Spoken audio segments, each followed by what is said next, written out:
So there's usually, or you could send it directly to a bank. So there's a lockbox arrangement. And the other thing you want to see is that you bond your employees who handle cash. So you're basically getting insurance.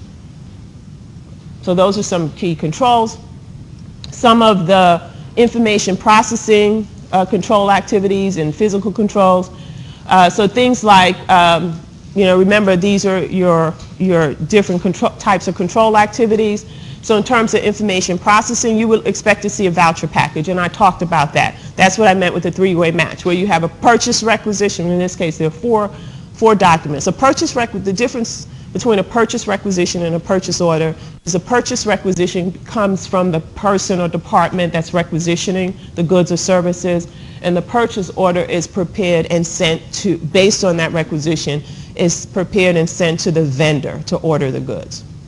And then, so you're looking to see that there's those documents, the purchase rec, purchase order, receiving report, and the vendor invoices. That's what we mean by a voucher packet, is matched to the cash disbursement prior to, right? So that if you're the signer, that if you are responsible for signing checks, that when you get the check, before you sign that check, that you make sure that those documents match. So that's the supporting documents to support the cash disbursement before making that disbursement. That deposits are reconciled to the amounts credited to the accounts receivable subledger, right? Because where else are you generating? And you want to make sure that your accounts are being updated properly, that a bank reconciliation is performed on a monthly basis, performed and followed through. Physical controls would be deposit cash and checks daily and intact. You shouldn't have those things laying around. The company should have a policy where at a minimum it's deposited on a daily basis.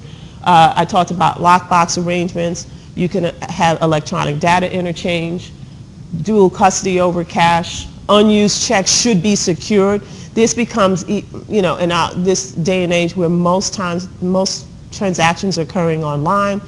I could keep a box of checks for like a year because I pay most of my, I make most of my payments online. Right? And most people do that in this day and age, so this is not as big an issue, but you want to make sure, one of the things that we always check is that the unused checks are secure, and you can account for the numerical sequence of those checks. Because people have been known to go in and pull a check out of the middle and forge the check. Check imprinting machines should be safeguarded as well. Check signing machines should be safeguarded because that's a signature. So you want to see that there are proper physical controls over that.